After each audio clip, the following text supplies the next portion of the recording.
things that go bump in the night. What the? Jesus! Me, jerk. Sam B. Okay. Shrunken head, broken legs, body parts on the concrete. Cut 'em up, butcher-style gators in the swamp. Red light, leave 'em dead, running like a track meet. Scared of nobody. You know who I am. Give any idea who you're fucking talking to. Or maybe you saw me in the playoffs. I played for the fucking goddamn champions. Cooking meat, cannibal, trying to eat. I got a zombie army, and you can't harm me. Hey, watch it. You voodoo, bitch. Drink blood like a vampire without warning. Who do you voodoo, bitch? Stand up. Sam B got the thing that go bump in the night. Whoa. Who do you voodoo, bitch? Hide your kids, grab your wife, better get out of sight. Who do you voodoo, bitch? Let's go. Sam B to Papa Shango, I'm bearing some maybe. Handful of fingertips, toss them up like confetti. Stay full of corpse bitches, I'm a pimp of the dead. Come fuck with a zombie, I put a stake in your head. Look, you want ghouls, I got fucking Stupid git. Maybe everybody dies and see your ass real soon. Crack bones to the mirror, hot sauce and they suck it. Now my juju ain't nothing to fuck. Sir, looks like you've had enough. What's your room number? I'll make sure you get there safe and sound. Stand up. Sam B got the thing that go bump in the night. Who do you voodoo, bitch? Hide your kids, grab your wife, better get out of sight. Who do you voodoo, bitch? Let's go. Excuse me, lady. Are you okay? Can you hear me? What are you doing, sir? This is the woman's restroom. Sam G. Who do you voodoo, bitch? Excuse me, sir. Are you okay? Who do you voodoo, bitch? I rip your arms off with my bare hand. Who do you voodoo, bitch? Yeah. Smack your mama with it. Who do you voodoo, bitch?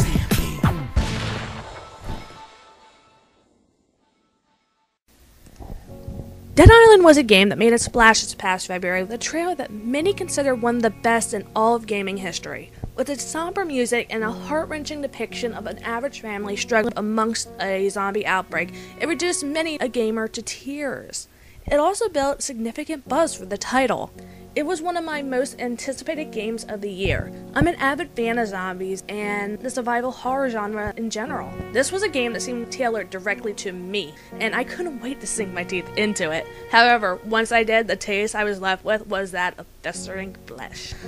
As soon as you start up the game, the first issue becomes pretty apparent. The intro video is that of a drunk partygoer stumbling through a club with only mild nods to the zombie outbreak that is just beginning to happen. They use this device to introduce us to our four protagonists, though none of them come off as very likable, and to be fair, it'd be hard to find any characters endearing with the song "Who Do You Voodoo Bitch" blaring in the background.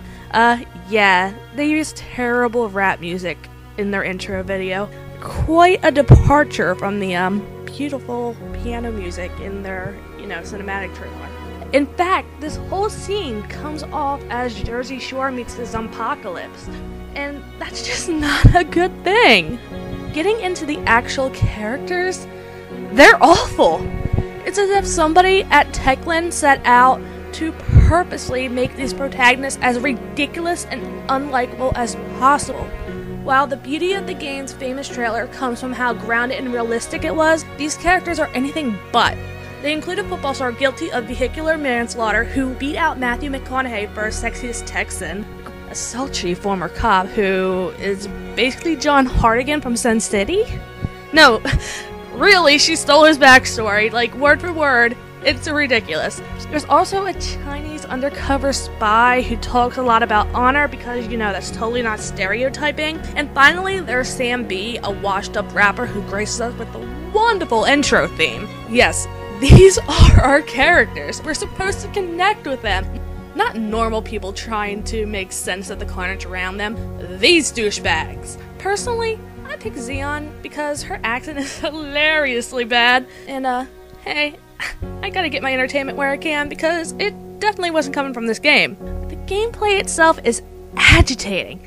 As you begin the prologue, the first thing you'll notice is there's stuff to loot.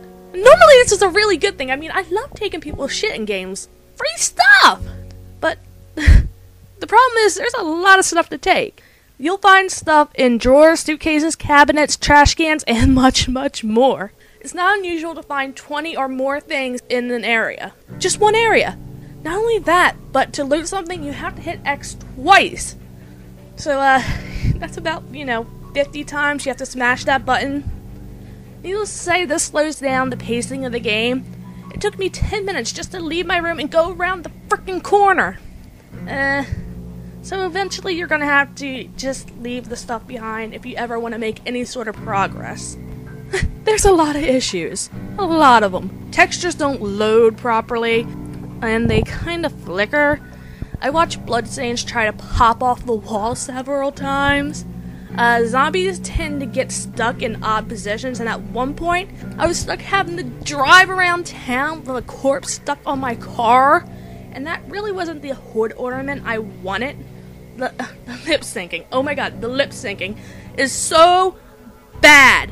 These in-game characters, it's like someone just decided to make their mouths move randomly and assigned words. It makes no sense. It's never synced up at all. And it's downright hilarious. Not only that, but the character models look like putty. It's just not very good. But you know what? I have to hand it to them. I really do like the combat system they put into place. I mean, using a melee weapon that breaks over time, that's cool. It does give you that sense of urgency that you would feel in a situation. However, there's two major faults with this system. The one is that the hit detection is very off. There are many times when I'll be right up against a zombie and take a swing that I know would hit that zombie, and it just seems to float right through the enemy. That is a problem.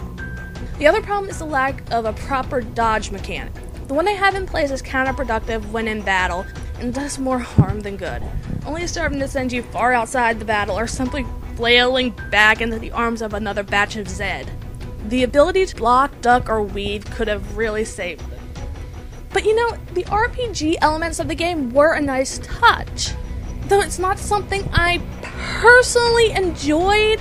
As you proceed, you gain experience points from these kills you make and from missions, which you can use to purchase skills and other things to help you survive the horrors of the island.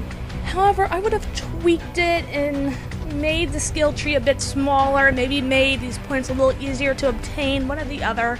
I felt a lot of the skills they had on there were inconsequential, and that experience just didn't add up quickly enough. It felt like something I had to grind for, and I really don't like that. That's why I'm not an RPG person. So this is just a personal preference of mine. From what I've been hearing, people do like this, so this is again just me. I was iffy about it, but I do like this addition to the game, and I think it's interesting. What I don't like is the crafting. It is plucked directly out of Dead Rising 2, and brings nothing new to the table. It's great to be inspired by other games, but use it to innovate. Just be inspired. This falls extremely short. In fact, Dead Island falls short. This isn't the worst game ever, but it's tragically mediocre, and perhaps that's the greater sin. Techland is a victim of their own hype. I'm afraid that the very trailer that earned them the attention of the gamer community may have also caused them to rush out a game without them applying a final coat of polish. Playing through it, there's so much here that could have been stunning and a true masterpiece. It just needed work.